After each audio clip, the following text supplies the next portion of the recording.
So welcome everyone. My name is Amanda Whitworth. I am the current New Hampshire Artist Laureate, and this is Creative Campfire in partnership with New Hampshire State Council on the Arts. And today I'm joined by the council's executive director, Ginnie Lupi. I'm going to kick it over to her. Hi, everyone. Thank you so much for being here. We are thrilled to co-host this event with our state's Artist Laureate and really looking forward to the conversation. Back to you, Amanda. Thanks, Ginnie. So today, in Creative Campfire fashion, we are gathering artists of different disciplines who reside across the state of New Hampshire to come into informal conversation and tell us what they've been up to, what they've been creating, what they're thinking, and just have the opportunity to be together in the space and in the moment. And today we have 4 very inspiring artists, including Angela Brown, Carey Cahoon, Marek, Bennett, and James Chase. And how we're going to kick it off is Brene Brown style rapid fire questions. And I am going to start with Carey. Bring it. Great. All right. Carey Cahoon, what is your full name? My full name is Carey Elizabeth Winslow Cahoon. And where are you located in New Hampshire? I am currently in Manchester. Great. And what discipline or form does your art making take? I am an actor and a theater maker. Excellent. Coffee or tea? Tea. Green. I didn't know this about you. Yeah. 3 words to describe your process. I'm going to cheat a little bit. Analysis, breath, and the last one is the cheat. Radical freedom in the moment. Awesome. What's a recent piece that you worked on that caused you stress? We just finished a project at the beginning of the month that I acted in called Gideon's Knot. And it's the first time we've done a 2-hander in this world. That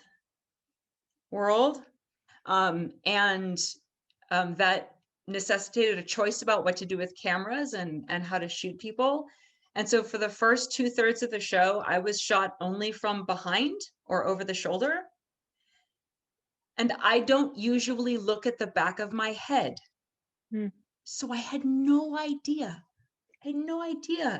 Like what this looks like from behind, what this looks like from behind. And that caused me a great deal of stress. That is excellent. And name an artist that inspires you. I love Anne Bogart. I love her work. I love to read her.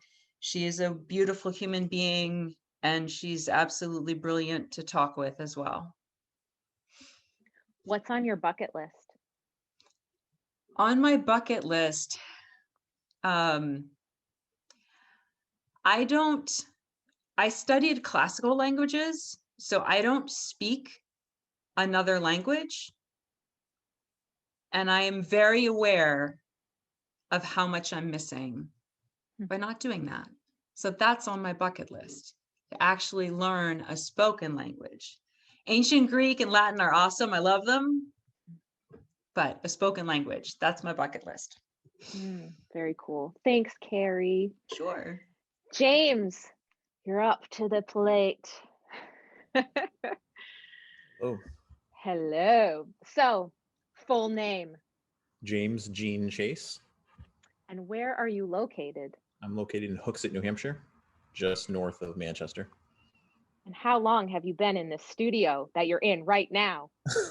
A couple months, just a couple months. Yay. So awesome. 3 words to describe your process. I've thought a lot about this one. Right now, I feel like it's prescriptive. So I want to change that, but I'll talk about that later. Gritty and historic. And how do you describe the discipline or form your art takes? Mixed media. So murals, sculpture, painting, and printmaking. What's a recent piece that you've worked on that caused you to feel joy? A piece that caused me joy was working with Northwood Middle School with a collaborative component to it. So I worked with 8th graders to come up with their idea and showing them how to edit and think about planning ahead, but knowing that there'll be risks along the way and it might not turn exactly out. And so that was really rewarding. Vans or Converse? Adidas Sambas. Boom. Yeah, we're of the same generation. This is great. Name an artist that inspires you. Joseph Cornell. What's on your bucket list? I really would love to go to New Zealand.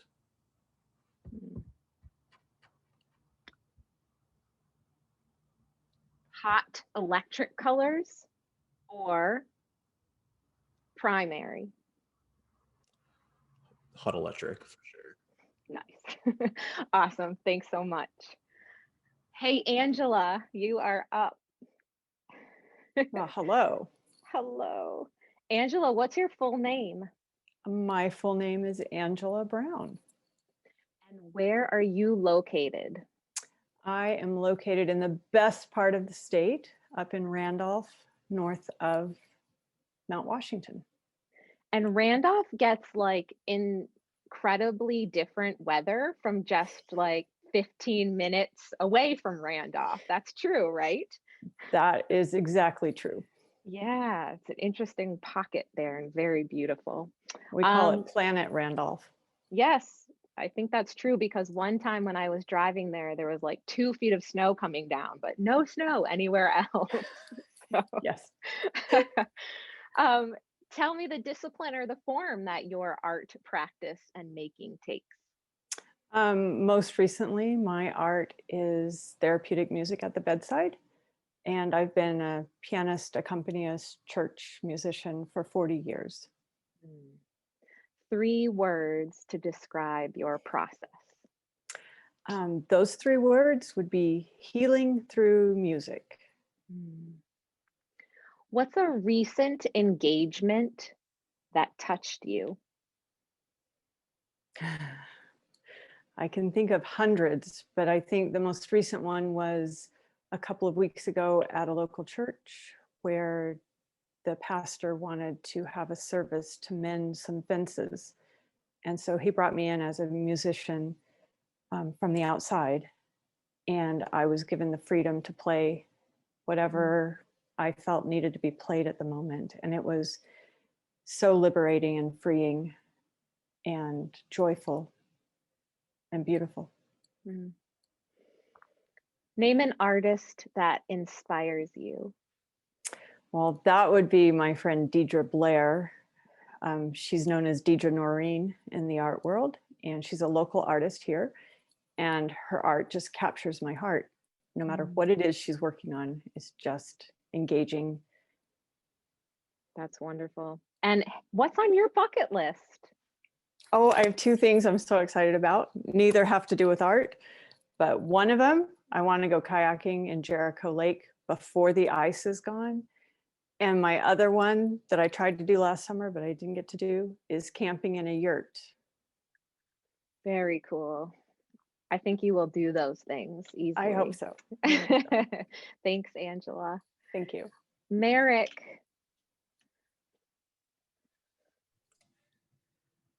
All Hi. right. So Tell us your full name.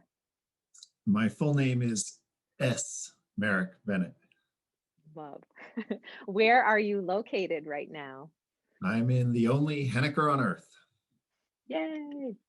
And what is the discipline or form that your art making takes?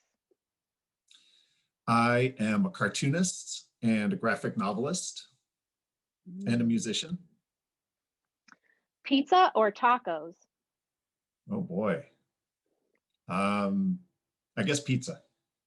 It's a little early though. With pepperoni? Probably not this early. Yeah. Awesome. 3 words to describe your process. Instantaneous and incremental and unpredictable. What's something you've recently worked on that surprised you?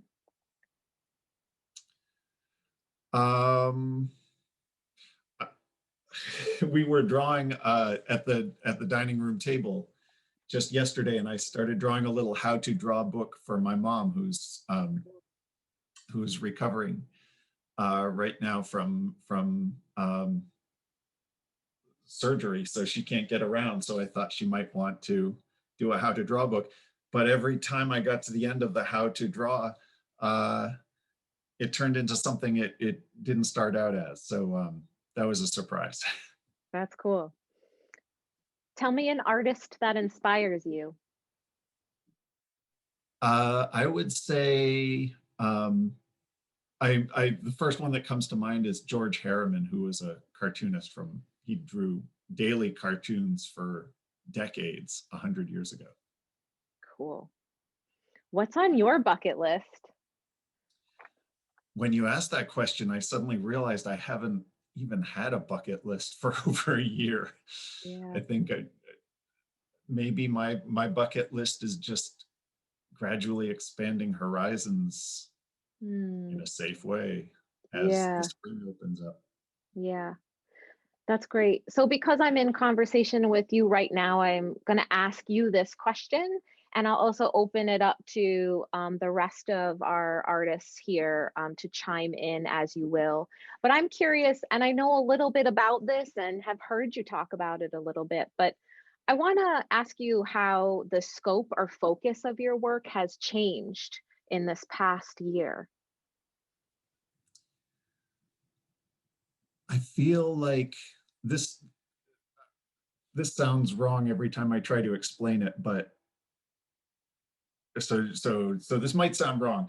When the shutdown happened and all the quarantine happened and all this scary stuff was happening, artistically, I had a sense of like settling, of like, okay, I'm not going to run around from school to school or, doing events and stuff. I'm literally sitting here at my desk every day. And part of me is wondering what's going to happen to the world and civilization. And then another part of me is like, well, another day at the drawing board, So even though it's been a really tough year, there's always been a part of me that's like, oh, well, this helps me focus on my artwork. This is like the universe encouraging or channeling our attention into whatever is right in front of us. And one thing that came up right around this time last year was this cardinal started tapping on the window every morning, looking for a nesting site. And that's turned into this whole side project for me over the past year. Like, since I'm here every day and I'm not leaving the house early in the morning to go off to do a school residency or something, I'm aware of day to day what birds are in the yard. And so I put out a bird feeder. I started feeding the birds every day. I started identifying them, and I've started drawing little comics about each of them, and kind of using my artwork as a way to really focus and be present. And it's been really grounding and really helpful in an uncertain time. I don't know if that answers your question, but in a way, it's kind of brought me back to here and now every day as I work. Actually, that's like super interesting, because we always assume, right, that an artist is in their practice, they're always in that mode of like being present, right? But as an occupation, right, there are ways that we sort of flow in and out of being acutely present inside of our process. So it's interesting to me because I would think, based on the work that you do, right, which is so fine motor and so detailed, right, and improvisatory, right, like you have to be highly attuned and focused, right. I would expect you to say to me like that you're, you know, hyper vigilant in that way and present in the moment always, which is surprising and kind of cool, you know. Carey, Well, you you, had meant go, sorry, Marek, go ahead. well, if you are creating comics, in a way, you're very present in the moment because you're cartooning, you're drawing on the page, and you're responding to that. But then, you know, here's this bird tapping on your window saying, "Hey, hey, you know, what's going on the page? It's out here. Come out here. Come step outside and pay attention to the world." And that's a different kind of presence. So, you know, and we use the same word for them, I guess, sometimes, but it's just been a reminder to bring my art out into the world, even as the world kind of, the horizons close in and the world gets smaller. That's an invitation to focus and magnify that world. Yeah, that's really interesting. Yeah, Carey, how about you? How's the scope of work changed for you? It's very interesting what Marek points to, that in the chaos, the opportunity to focus. And I would say that one positive thing that has come out of this for me is that even though there's some freedom in here. So, right, Stravinsky, right, we find freedom in the rules.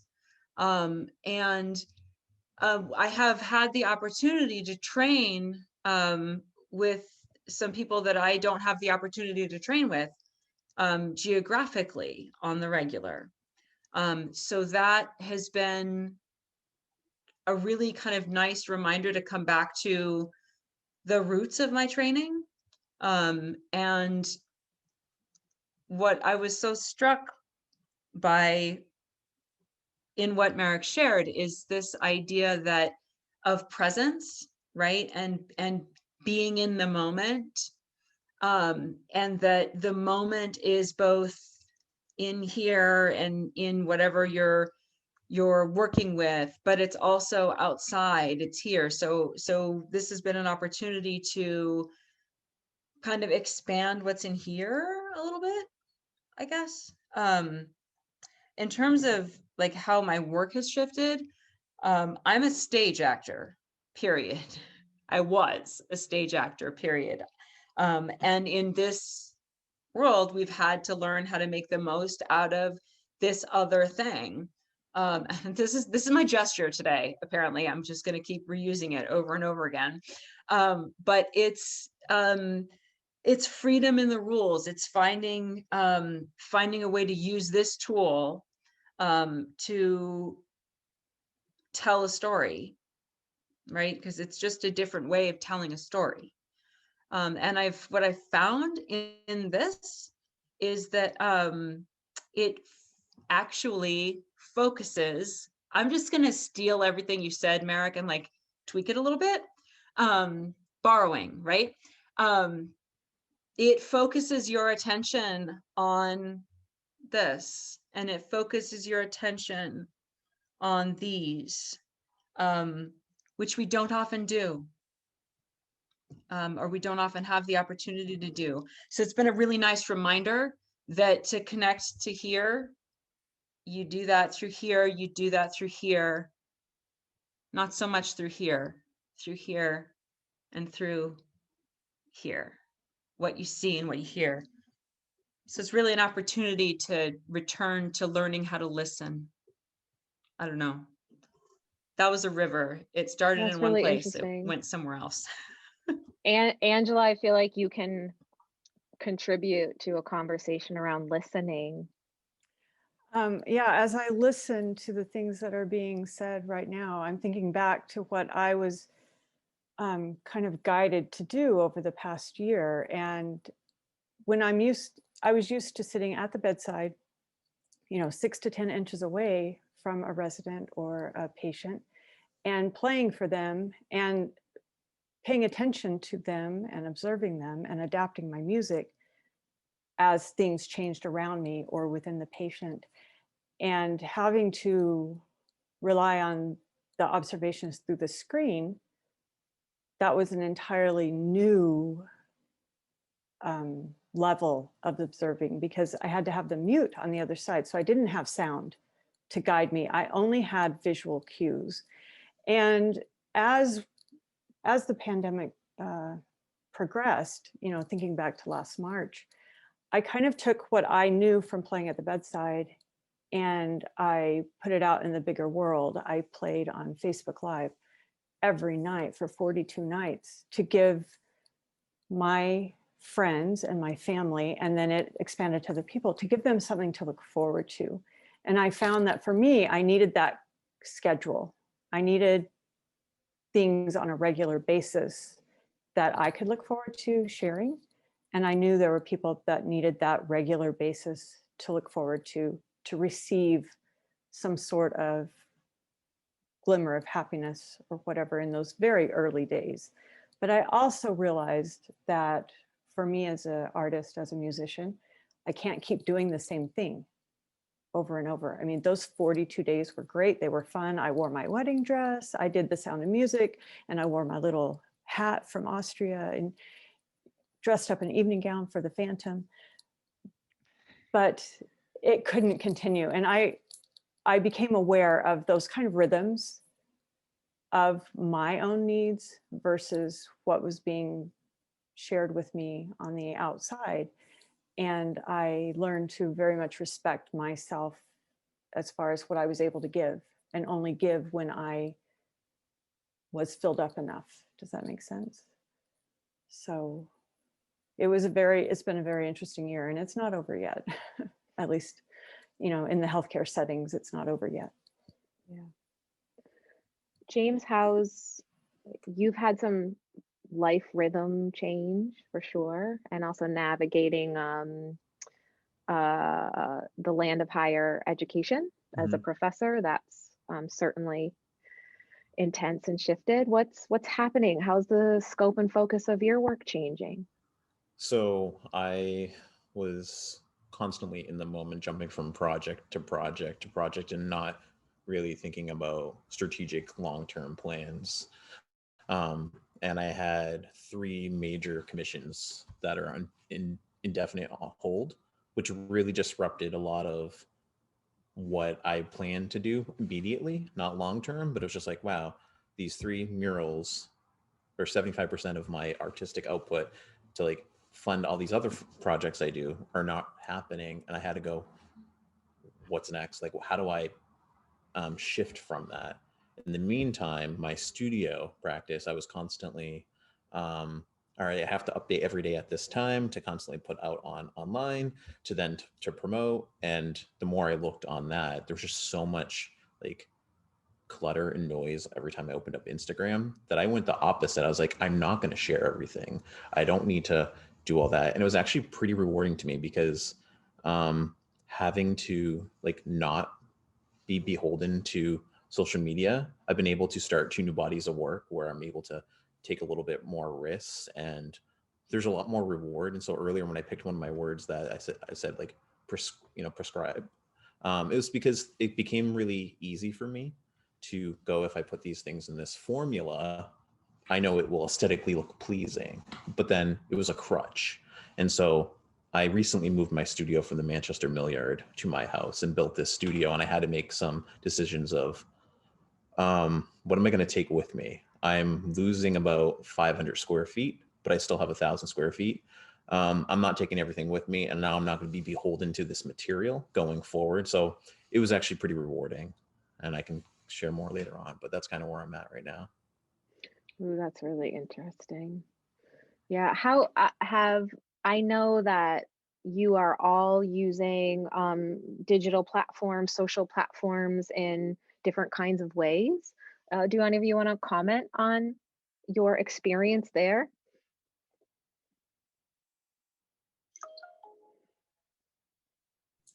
I think bouncing off what James was saying, it's such a double-edged sword, that this idea that I can doodle something here at my desk and within seconds, like post it so somebody on another continent can be like, oh, there's that thing.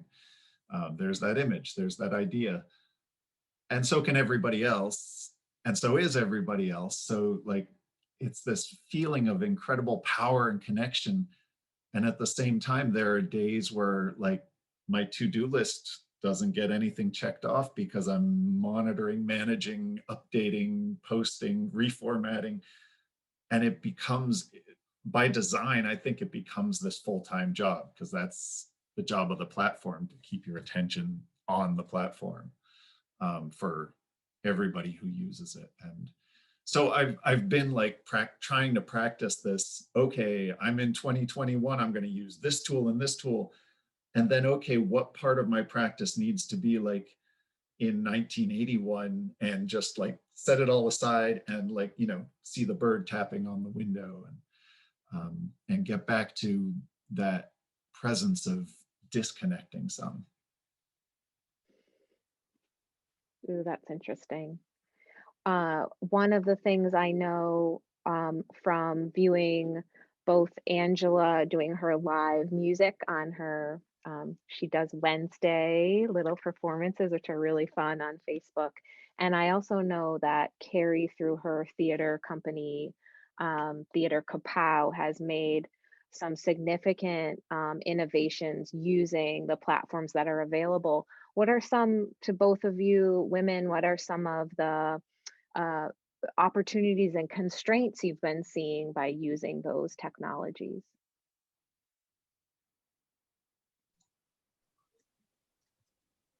Go ahead, Angela. Okay, well, I'll hop in. As far as like opportunities, I'm able to share what I hope is therapeutic music with people that aren't just living in my house at the moment. You know, I'm able to reach people across time zones and across geographic areas that I wouldn't be able to share with any other way. And for me, using Facebook, it really gave me an opportunity to connect with people from my past, childhood friends, began listening, local friends who I really hadn't seen because our paths had diverged, suddenly came back into my life through that opportunity. So the opportunity was there to reach out to others, but then there was also the social pressure of, did I wear this outfit last night? Did I wear this outfit 3 weeks ago? You know, so does my hair look okay? Those, you know, we have those kind of pressures when we're doing something where we're being seen visually. Did I make a mistake? Did I, you know, is my piano out of tune? There were so many things that could have inhibited my sharing, but I chose not to let those things put constraints on me.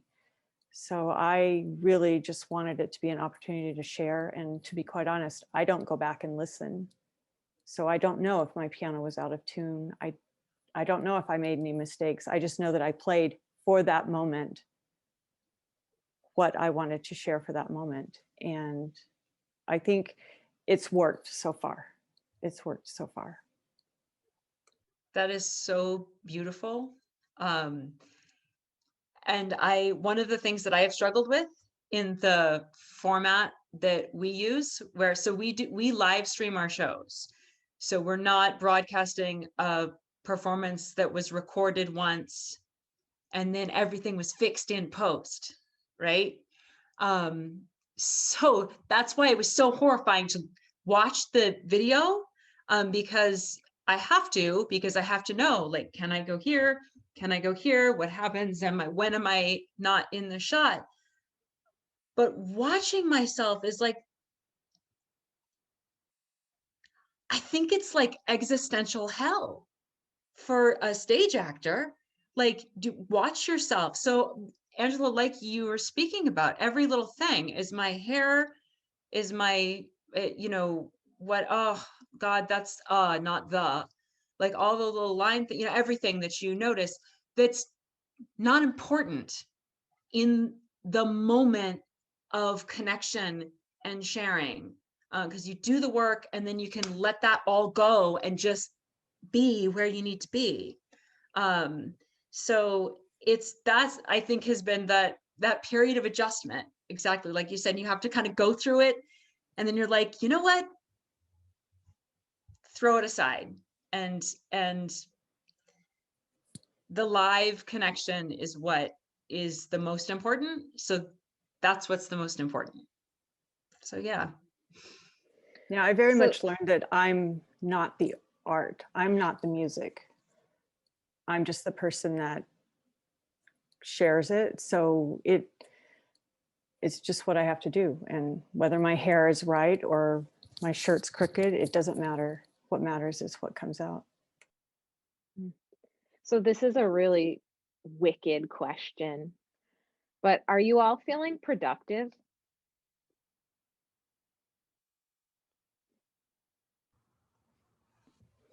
Crickets, I crickets. didn't at first, because it was a moment of unknown, and so I had a solo show in Texas planned at South Plains College that I was gearing towards. It was going to be in 2 months, and I was going to drive down there and reconnect with some friends from graduate school because it's somewhat close to that school. And it was like, oh well, we're going to reschedule for next spring, which is now, and now it's rescheduled for next spring, right? And I'm like, well, this is an opportunity, right? To that work is what it is, but to plan something now knowing that social distancing is still going to be into effect, and so I felt not productive after that because I was like, I have nothing else to give because I was just working on that, and I started thinking, well, where do I want to be going forward? And my studio practice was pretty consistent, and my landlord was going through every unit going, all right,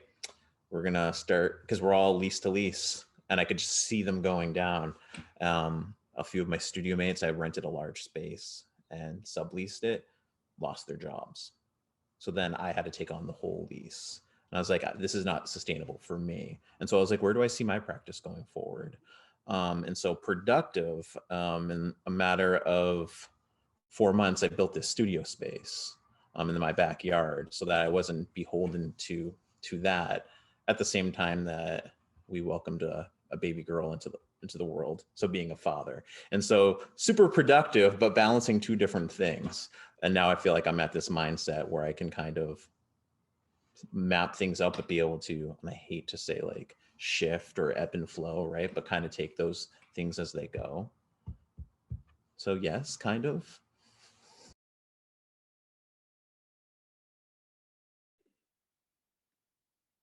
That is like highly productive. I just want to say that.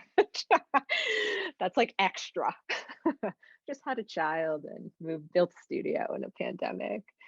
It's an interesting conversation that a lot of just, I think, people in the world are thinking about, like how much can they take on? How much of what they were doing is what they actually want to be doing, right? What is the thing that really fills up your cup versus the things that you do maybe because you fell into them, or you just said yes because that's what you do.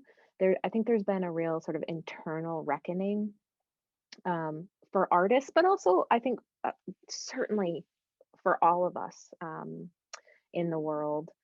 I'm curious from the rest of you, are you feeling do you feel productive right now?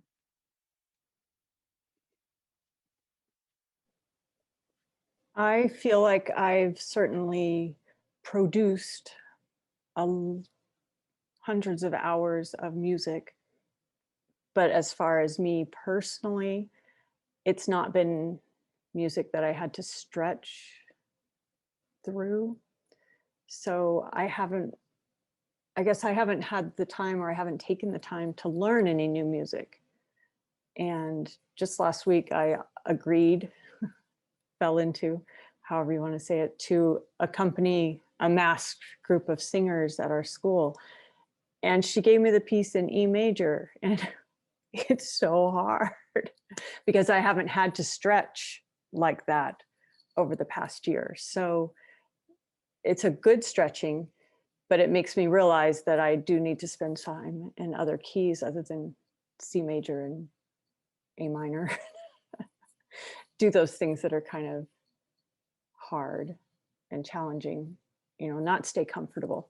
And I think sometimes as a musician or an artist, it's easy to stay comfortable.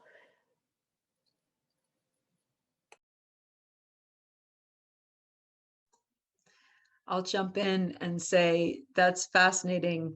Yeah, work in a new key or a key that you don't normally work in.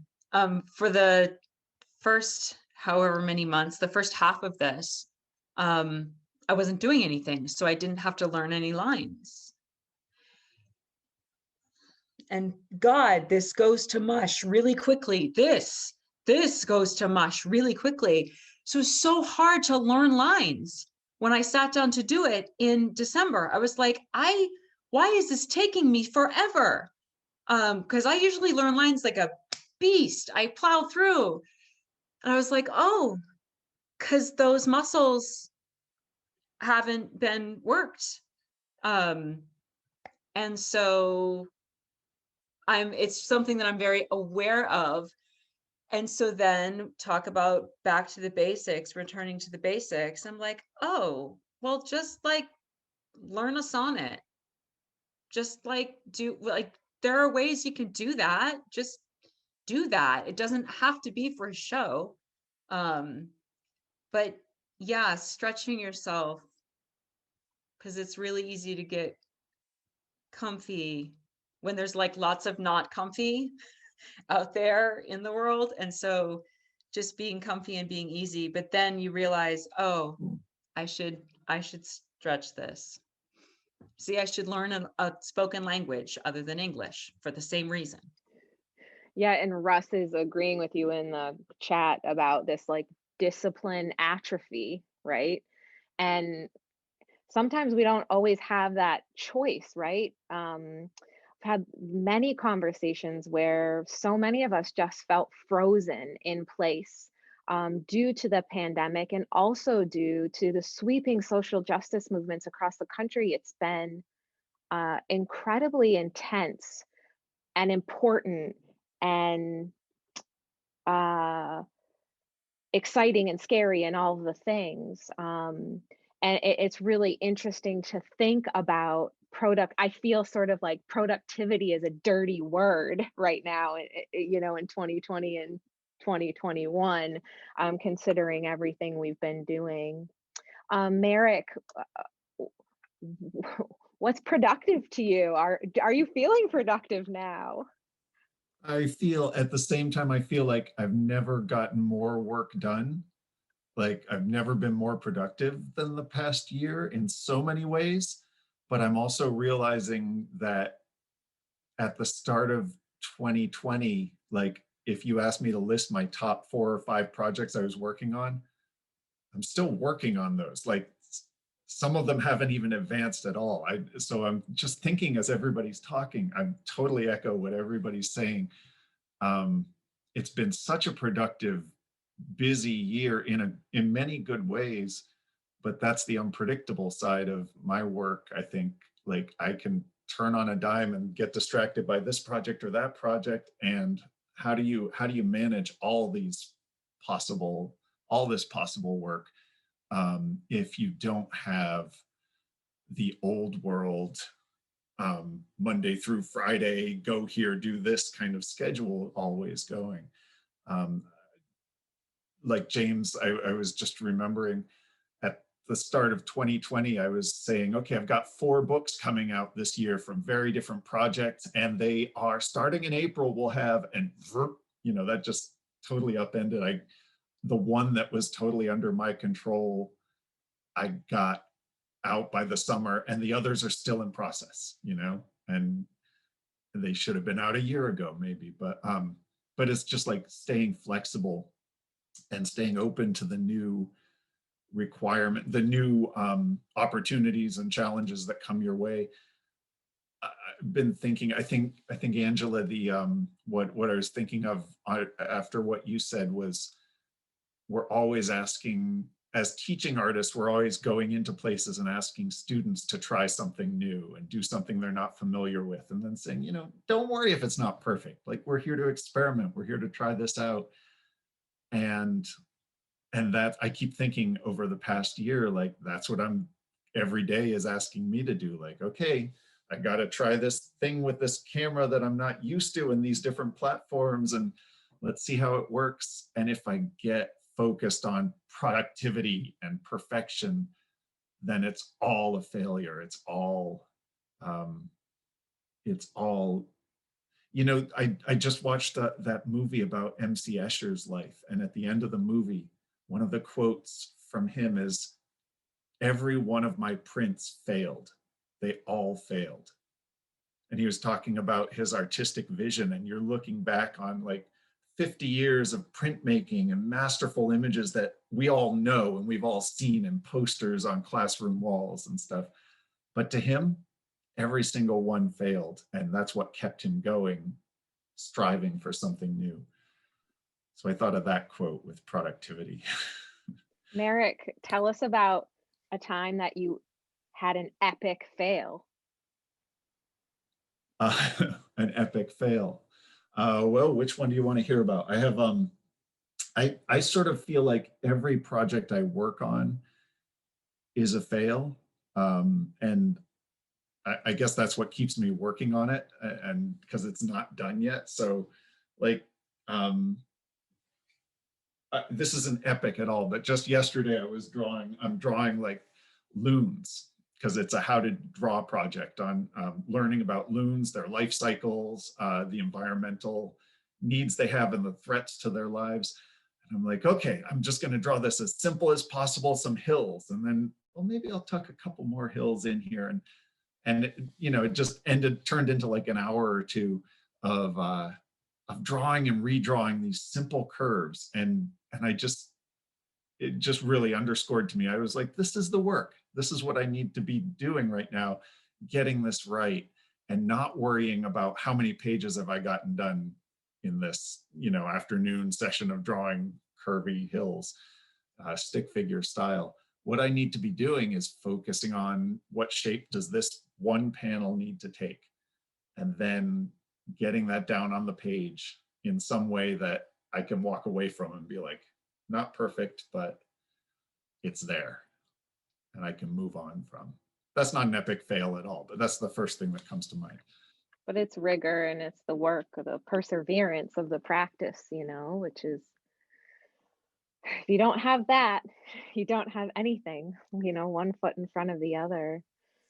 So this is also a very wicked question, but I'm curious how you're thinking about your personal success as an artist, and if that's changed at all.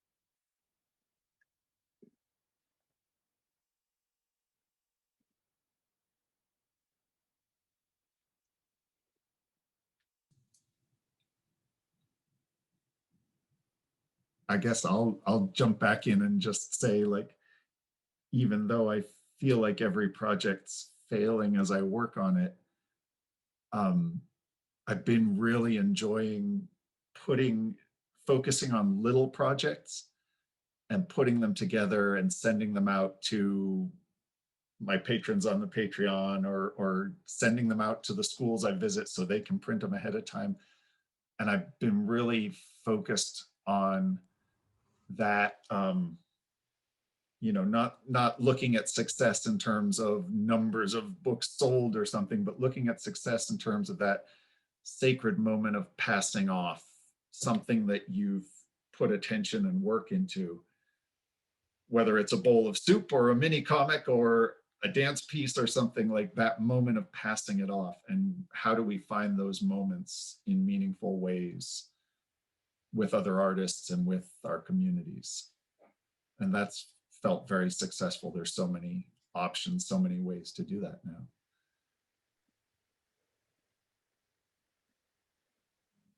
Great, James. For me, reconnecting with other artists and collaborating more has been really successful. I've been reaching out to friends that I haven't been in touch with in a year or two and just saying, hey, what are you working on? And then using technology like this to be able to share, not the same experience, but it's turned into, well, you have some unfinished projects, I have some unfinished projects. What if we mail them to each other? We just give ourselves a couple of rules. And so now I'm collaborating with a couple artists around Texas and New York that I'm pretty excited about, to like, oh, I'm going to get mail, and like I get to do what I want with this and then send it back and go back and forth. And who knows, at the end we may have a show with it, right? But that's not the end goal right now. It's just this, you know, you have to leave one how it is, like, yeah, but it's fun.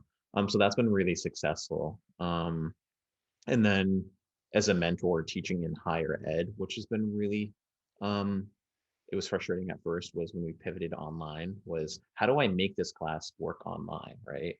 And it's like, I can't do that. It's not going to be the same thing. I can't replicate that. And having to go, okay, we're going to work through this.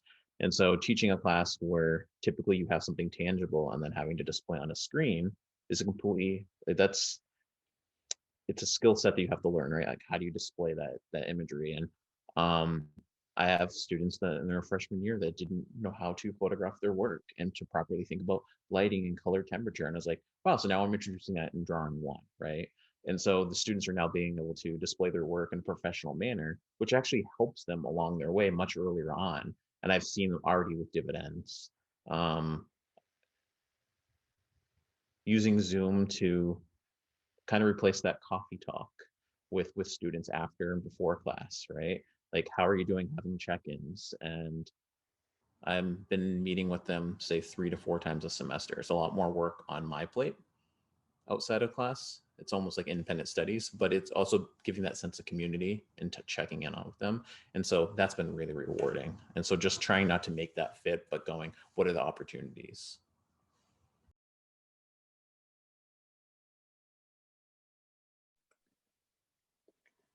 I'll jump in.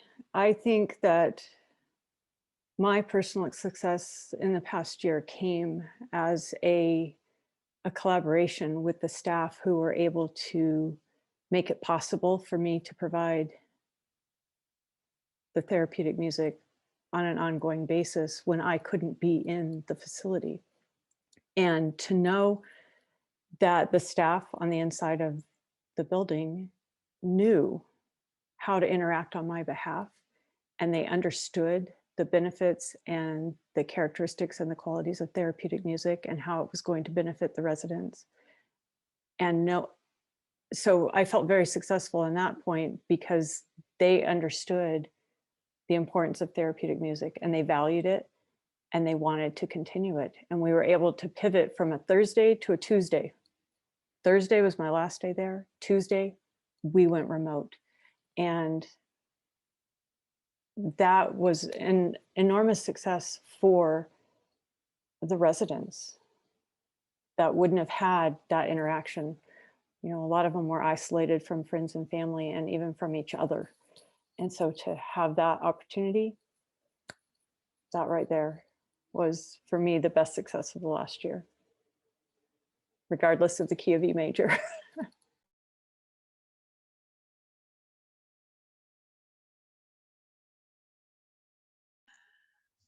I can jump in as well and say I'll speak to both the epic failure question and a little bit to the success and modifying, accepting a different definition of that. I was reminded recently that a teacher who I really, really love and really, really respect quotes Dante in her class and says, abandon hope. Abandon hope.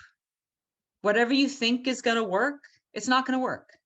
Just abandon hope. Let the moment be what it is. Find whatever it is in the moment. And that's kind of been this has reminded me of that today. Just you can't plan. You can plan, and some of that might work out, but some of it won't. So just go with it. And I think that's very related to that question of success, because we all have these things that are put upon us that we think we want, that we think will somehow validate us.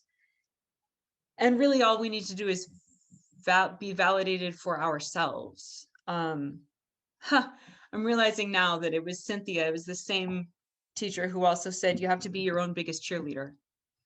And so I think she's actually really brilliant. Abandon hope and be your own biggest cheerleader. That doesn't mean be a jerk. That just means like, you got to find, like, be your own biggest cheerleader. Yeah. Hey, I did my vocal practice today. Yay.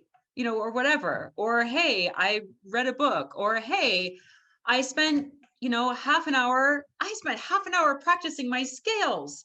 Like, what? And celebrate those little victories. So I think finding joy in the small, in the little, that's like how we started this conversation. And so that's what I would say. Reframe, but you know, there's this and then there's this. But abandon hope, abandon all hope. That's your parting words, love. So we are, go ahead, Oh, Marek. sorry. I just love that, Carey, that idea of that motto, not as a pessimistic gloom and doom thing, but as an actual suggestion for how to survive a difficult experience. Like maybe it's helpful advice over the inferno. Yeah, and Juno's writing in the chat, neither hope nor despair. Right? Yeah.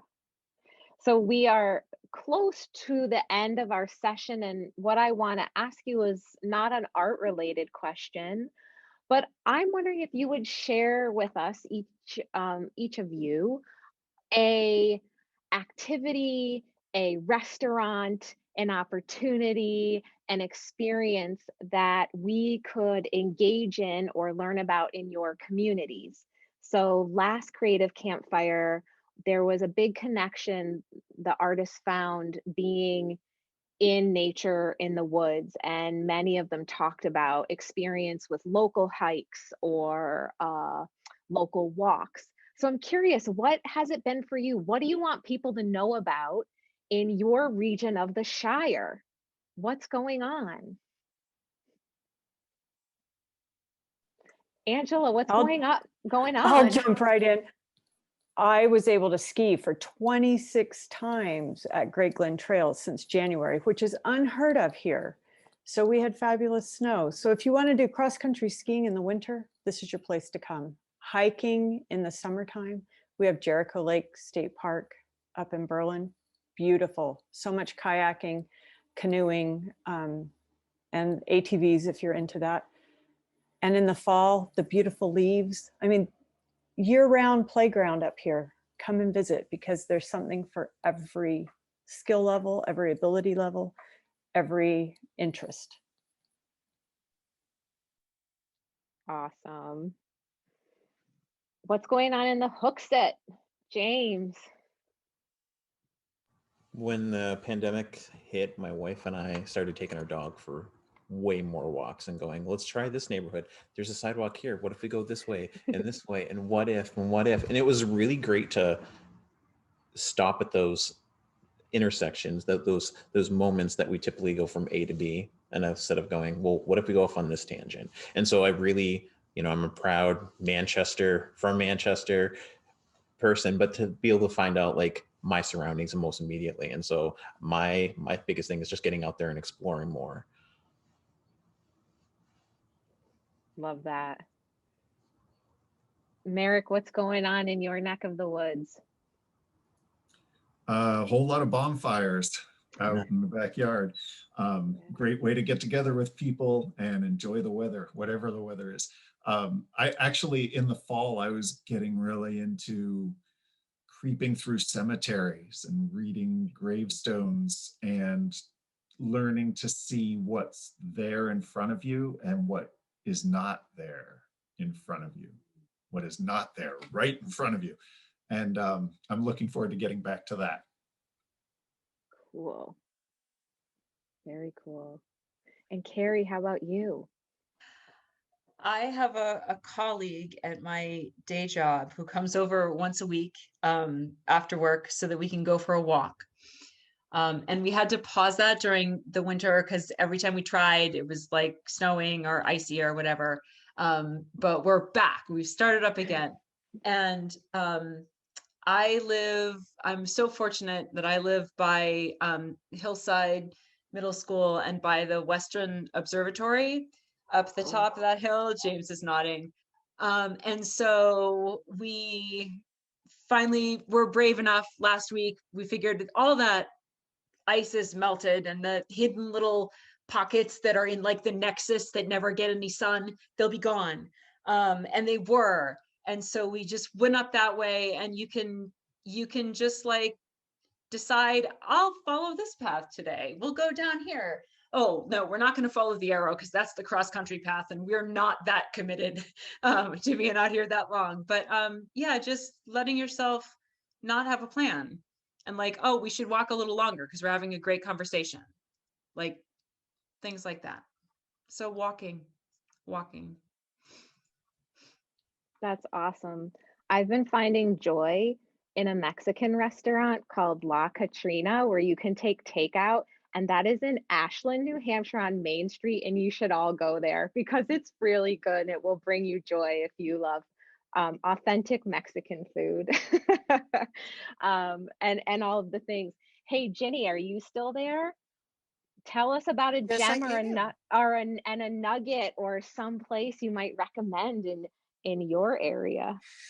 Well, I have been doing lots and lots of walking, as a lot of people on this call know, because I'm also taking lots and lots of photographs as I walk.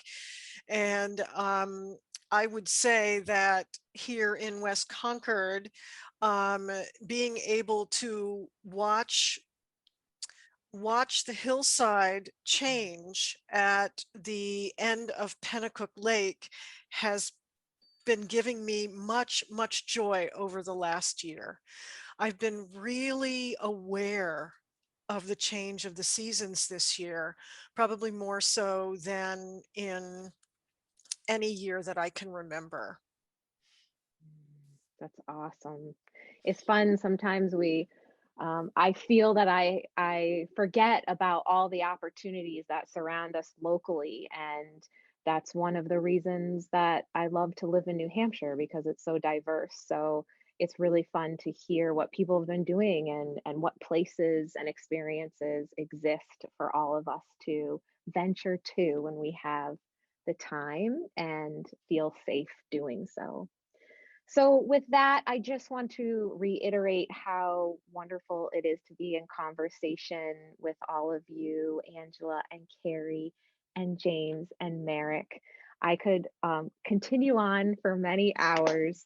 And thank you to all of our people who have come to listen to this conversation, all of whom I've noticed are also extremely inspiring leaders and artists.